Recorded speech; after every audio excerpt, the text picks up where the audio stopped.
You're listening to the Bare Metal Cyber Prepcast, created to help you succeed in your educational journey. Learn more at baremetalcyber.com, where additional prepcasts, books, and training materials await. Let's get started. Software supply chain security has emerged as one of the most pressing priorities in cybersecurity, as attackers increasingly exploit weaknesses in the way software is built, packaged, and delivered. The purpose of supply chain security is to assure that artifacts are constructed from trusted sources and remain tamper-evident throughout their lifecycle.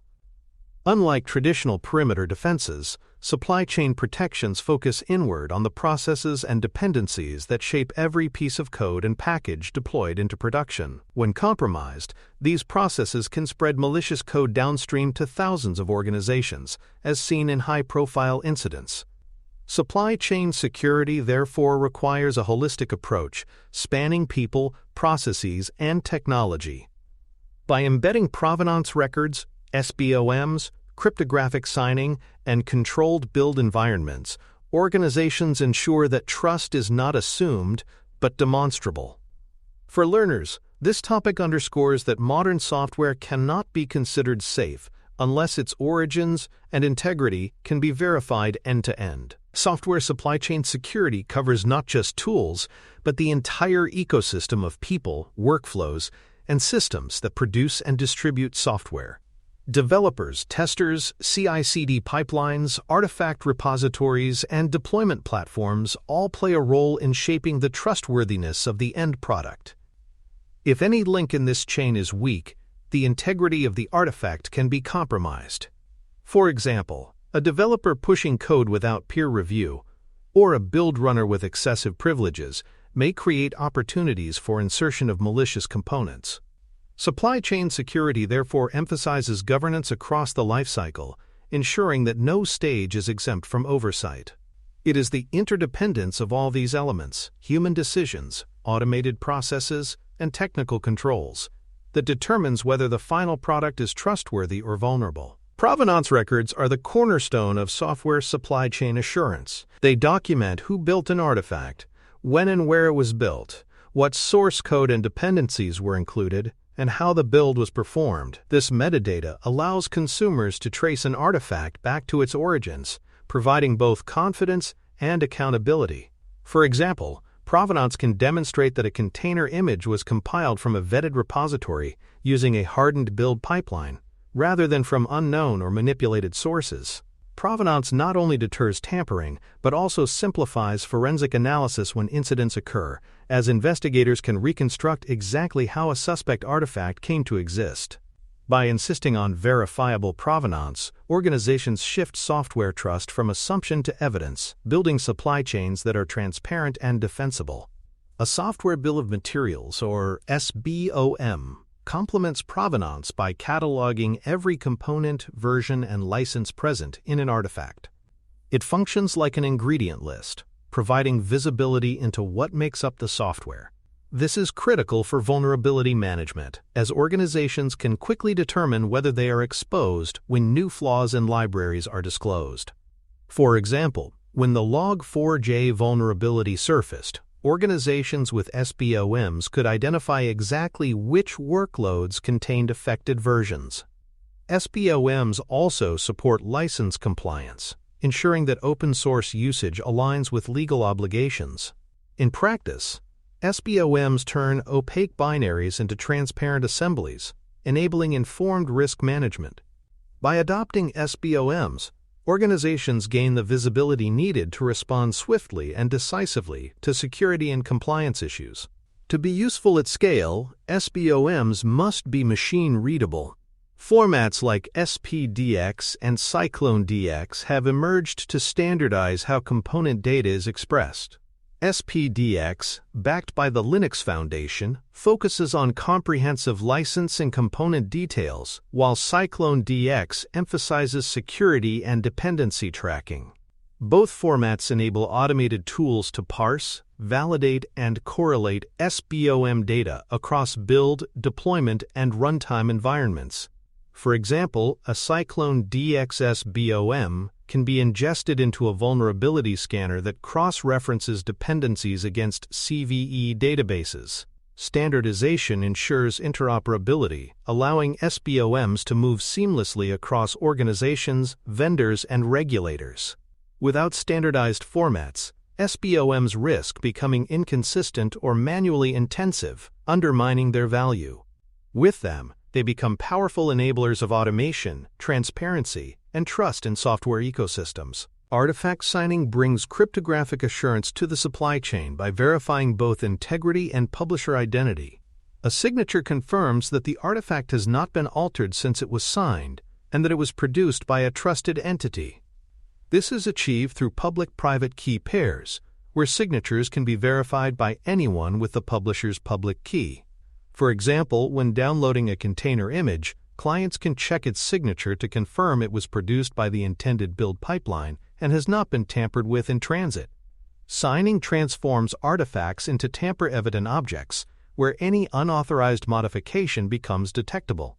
However, signatures are only effective if keys are managed securely and verification is enforced consistently. Artifact signing illustrates how cryptography moves supply chain trust from faith to mathematical proof. Attestations expand on signatures by recording signed statements about specific steps in the build process. These statements can assert that code passed unit tests, that security scans ran successfully, or that policies were checked before promotion. Each attestation adds evidence that the artifact was produced according to defined standards. For instance, a signed attestation might confirm that no secrets were found in source code before a build was released. Attestations provide granularity, verifying not just the final artifact but the integrity of the process that produced it. By chaining attestations together, organizations create an audit trail that proves compliance with both internal policies and external regulations. This moves supply chain trust beyond artifacts themselves into the workflows that create them. Source control protections are the first line of defense in securing provenance and attestations. Repositories must enforce branch policies, mandatory reviews, and required status checks before code can be merged. For example, a policy may require that every pull request have at least 2 approvals and pass automated security scans before integration. These measures reduce the risk of malicious code being introduced into source, whether accidentally or intentionally. Source control also provides history, enabling accountability by linking changes to individuals. Weak source governance undermines all downstream supply chain protections, as insecure code entering the pipeline cannot be compensated for later. By treating source repositories as the foundation of trust, organizations ensure that integrity begins at the very start of the software lifecycle. Dependency governance addresses one of the most challenging aspects of the modern supply chain: third-party code. Most software relies heavily on external libraries, many of which may harbor vulnerabilities or malicious inserts.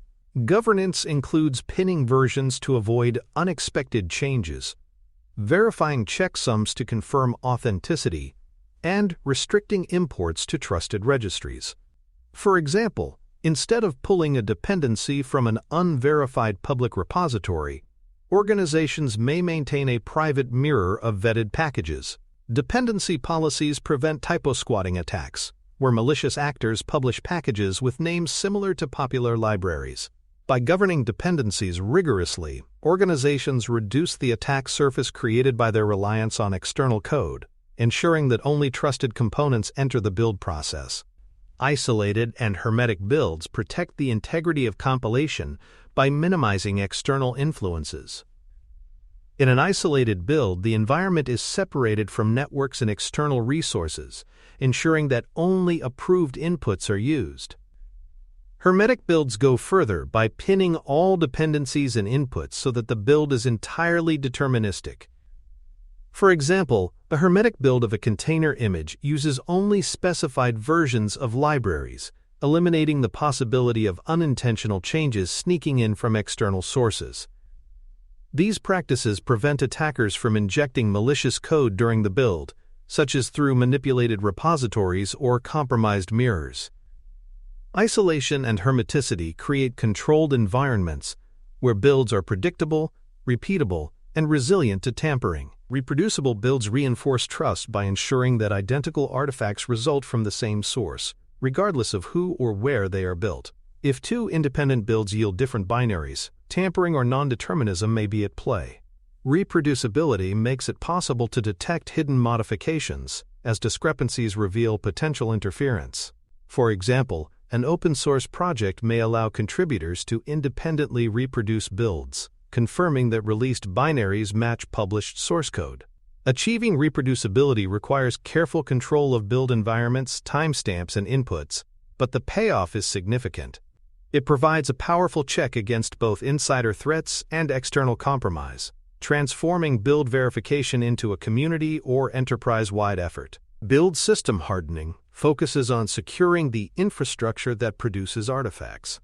This includes isolating runners, limiting access to caches, and enforcing least privilege on credentials. Runners should be ephemeral, spun up for each build and destroyed afterward, reducing persistence for attackers. Secrets must be carefully managed, ensuring that build pipelines cannot expose sensitive values through logs or artifacts. For example, credentials for signing keys should only be accessible within the minimal context of the signing step. Hardened build systems ensure that the very engines producing software are not weak points in the supply chain. Without such protections, even the best provenance and signing practices collapse, as attackers can subvert the build environment itself. Base image governance ensures that containerized environments are built from trusted and minimal images. Bloated or unverified images can introduce vulnerabilities and unnecessary attack surfaces. Governance requires sourcing images from vetted registries, verifying signatures, and applying timely updates. For example, an organization may enforce that only signed, minimal base images with current security patches can be used in builds. Policies may also prohibit latest tags, requiring explicit version pinning to prevent drift. By controlling base images, organizations reduce risk from the foundation upward, ensuring that every workload begins from a clean, trusted slate. This governance aligns with the broader principle that security must be embedded at every layer of the supply chain, starting with the building blocks themselves. Vulnerability scanning provides continuous assurance that artifacts and dependencies do not contain known flaws. Scanners check source code, open-source libraries, container images, and binaries against vulnerability databases. For example, a scan might detect that an image includes an outdated SSL library with a critical CVE, prompting remediation before deployment. Scanning is not a one-time activity. Vulnerabilities emerge continuously, requiring periodic rescans and integration with update processes. While scanning cannot catch unknown flaws, it remains indispensable for managing known risks.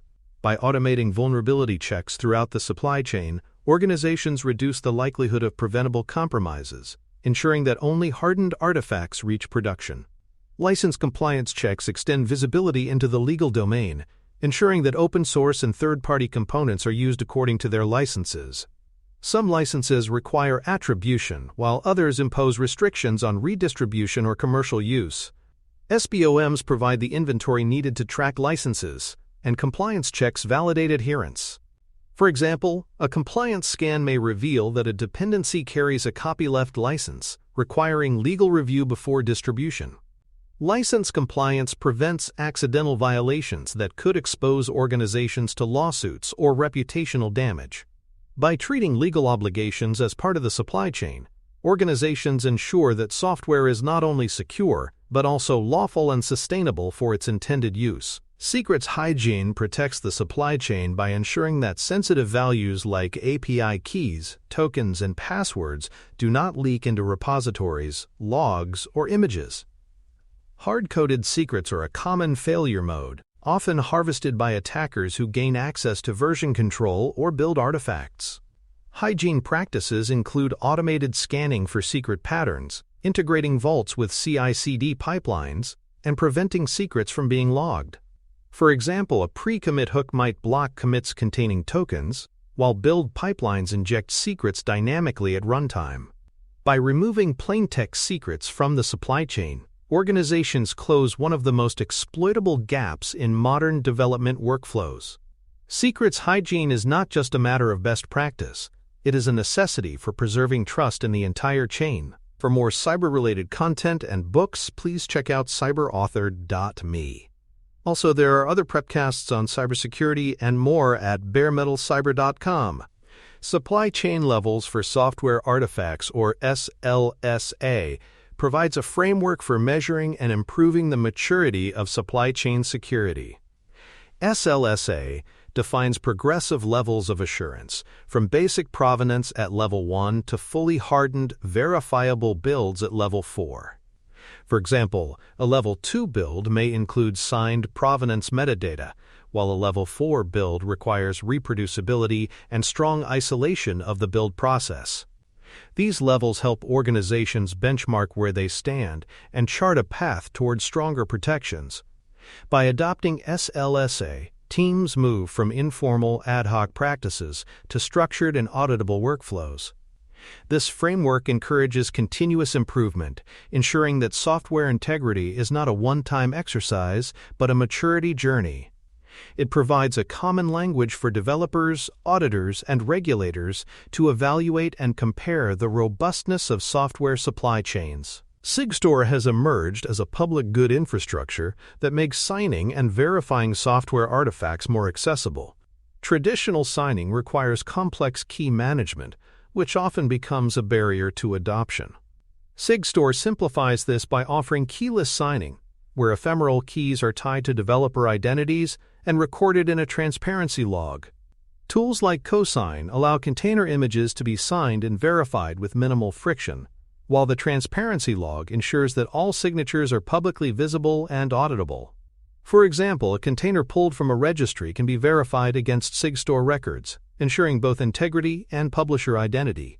This democratizes signing, making it feasible for both open-source projects and enterprises to adopt strong supply chain protections. By lowering the barrier, SigStore accelerates the shift from unsigned artifacts to verifiable, tamper-evident software as a default. The In Toto framework provides a way to define and verify every step in the software supply chain. It creates a series of signed attestations that capture what actions were taken, by whom, and in what order. For example, one attestation may confirm that source code was scanned for secrets, another that dependencies were vetted, and another that tests were executed successfully.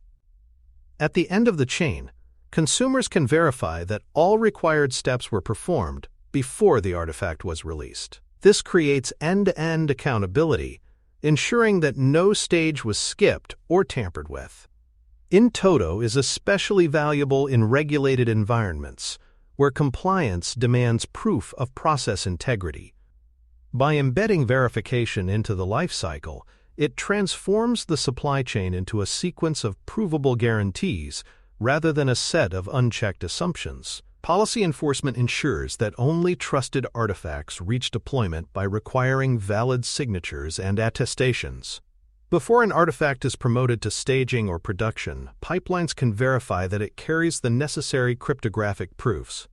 For example, a policy might mandate that all images must be signed and accompanied by an SBOM before they can be deployed. If verification fails, the pipeline blocks promotion, preventing insecure or tampered artifacts from progressing. This embeds governance directly into automation, reducing reliance on manual checks. Policy enforcement demonstrates how supply chain security becomes actionable, not just generating signatures or SBOMs, but requiring them as prerequisites for advancement. This practice makes supply chain integrity a gate, ensuring that only artifacts with verified provenance and compliance evidence are allowed into runtime environments. Admission controllers and deployment gates extend policy enforcement into runtime platforms like Kubernetes or cloud services. These controls verify signatures, SBOM presence, and compliance metadata at the point of deployment. For instance, a Kubernetes admission controller can reject any pod that references an unsigned image or lacks an associated SBOM. Deployment gates create strong boundaries, ensuring that the final step into production remains tightly governed.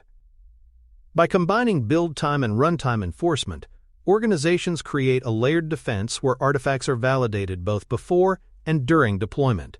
This reduces the chance that a tampered or non-compliant artifact slips through the cracks. Admission controllers also provide transparency, generating logs of which checks passed or failed, strengthening both security and accountability at the most critical stage of the supply chain. Artifact repositories and registries play a central role in maintaining supply chain integrity by enforcing immutability, retention, and trust policies.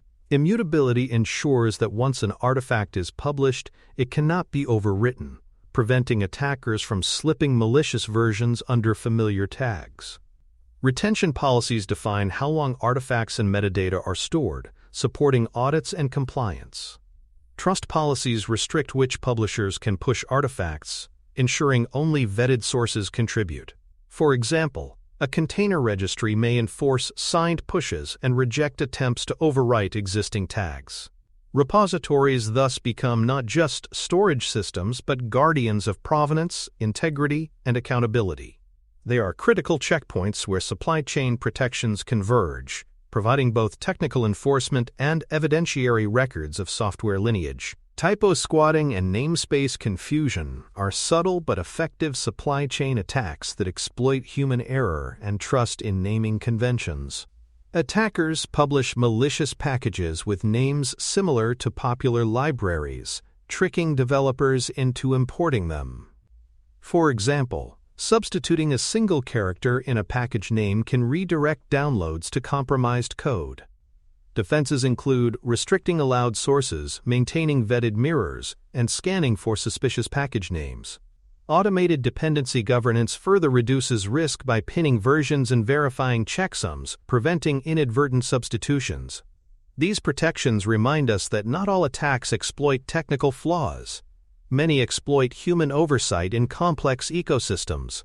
By defending against typo squatting and namespace confusion, organizations close one of the most deceptively simple but impactful attack vectors in software supply chains. Patch and update cadence ensures that software remains hardened against evolving threats by integrating vulnerability intelligence with automated remediation. When vulnerabilities are disclosed, build pipelines should automatically pull patched dependencies, rebuild affected artifacts, and create pull requests for review. For example, if a CVE is identified in a library, automation can generate an updated SBOM, confirm the fix, and trigger redeployment. Cadence must balance speed and stability, ensuring patches are applied promptly without disrupting operations. Without disciplined cadence, vulnerabilities linger, giving attackers ample opportunity to exploit them. With it, organizations demonstrate responsiveness and resilience, showing that supply chain security is not static but continuously maintained. Regular updates transform supply chain hygiene from a reactive scramble into a proactive rhythm aligned with risk. Risk acceptance workflows provide a structured way to handle exceptions when vulnerabilities cannot be immediately remediated. These workflows document the risk, compensating controls, and a time-bound review schedule. For example, if a dependency is vulnerable but no patch is available, teams may accept the risk temporarily while monitoring for exploits and planning migration. Documented acceptance ensures transparency, preventing silent accumulation of unresolved issues. It also provides auditors with evidence that decisions were deliberate and risk-based. Without structured workflows, exceptions become invisible liabilities. With them, organizations maintain accountability even in imperfect conditions, ensuring that risk is managed consciously rather than by neglect. Runtime verification extends supply chain assurance into production by checking workloads against expected digests, SBOM contents, and configuration policies. This ensures that what is running matches what was approved and built. For example, a runtime monitor can confirm that a deployed container matches its signed digest and includes only approved libraries listed in its SBOM. If discrepancies are detected, alerts or automatic terminations can be triggered. Runtime verification closes the loop, ensuring that supply chain integrity is not lost after deployment. It transforms signatures and attestations from static documents into active enforcement, proving that systems remain compliant not only at build time but throughout their operational life. Incident response for supply chain compromises requires specialized playbooks tailored to dependencies, signatures, and artifacts. If a dependency is found to be compromised, organizations must revoke trust, patch, and potentially recall affected artifacts. If signatures are revoked, systems must block further deployments until trust is reestablished. For example, when a registry is poisoned with malicious versions, response may include scanning all deployments for affected versions, pulling them from runtime, and issuing replacements. Effective playbooks anticipate these scenarios, providing clear steps to contain and recover. Without them, supply chain incidents can linger undetected or unmanaged, eroding trust. With them, response becomes timely, coordinated, and auditable, reducing both technical and reputational impact. Monitoring provides ongoing visibility into supply chain health, tracking metrics such as signature verification rates, SBOM coverage, and mean time to remediate vulnerabilities. Dashboards allow organizations to see trends, identify weak spots, and measure improvement over time. For example, a drop in signature verification rates may indicate policy bypasses or failing validation steps. Monitoring is not only about catching failures but also about demonstrating progress, providing evidence to leadership that investments in supply chain security yield tangible results. By making health metrics visible, organizations transform supply chain protection from a one-time project into an ongoing program, continuously measured and improved. Evidence generation is essential for audits, compliance, and stakeholder assurance. This includes SBOMs, signature transparency logs, build records, and promotion approvals. For example, an evidence package might include a signed attestation of test completion, an SBOM documenting all dependencies, and logs showing that only signed artifacts were promoted. Automating evidence collection reduces burden and ensures completeness, aligning with frameworks such as NIST SSDF or ISO standards. Evidence generation proves that supply chain controls are not aspirational but operational, providing tangible proof of compliance and trustworthiness. Without it, organizations may struggle to defend their practices. With it, they can demonstrate resilience to both regulators and customers. Anti-patterns in supply chain management illustrate what weakens assurance. Unsigned artifacts provide no proof of origin or integrity, leaving systems blind to tampering. Mutable latest tags create ambiguity, as the contents of an artifact can change without notice, undermining reproducibility. Unpinned dependencies allow builds to drift unpredictably, introducing unvetted components. These practices erode trust and make forensic analysis nearly impossible when incidents occur. Avoiding them requires discipline, enforcing signed, versioned, and pinned artifacts at every stage. Anti-patterns reveal that many risks arise not from novel attacks, but from neglecting established best practices. Recognizing and eliminating these habits is essential to strengthening the chain of trust. For exam preparation, software supply chain security emphasizes practices that reduce risk across the lifecycle: provenance, SBOMs, and signing. Candidates should understand frameworks like SLSA, tools like SigStore and Intodo, and policies that enforce signatures and attestations. They must recognize anti-patterns such as unsigned artifacts and mutable tags, and know how to counter them with immutability, pinned versions, and trusted registries. Questions may also test runtime verification, evidence generation, or incident response strategies.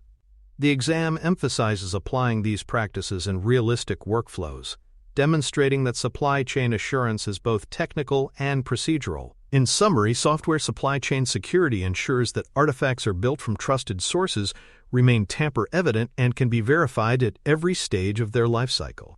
Provenance records establish origin, SBOMs provide transparency, and signatures enforce integrity. Frameworks like SLSA and tools like SigStore and Intodo strengthen build and distribution processes, while policies and admission controllers enforce compliance at deployment.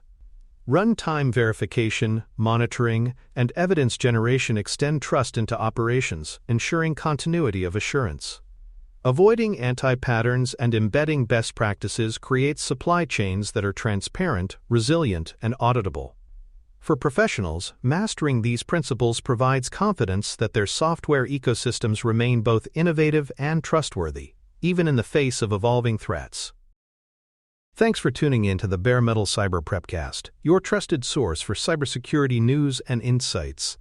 Remember to subscribe at baremetalcyber.com so you never miss an update. And visit cyberauthor.me for best-selling cybersecurity books that equip you with expert knowledge. Until next time, stay secure and stay vigilant.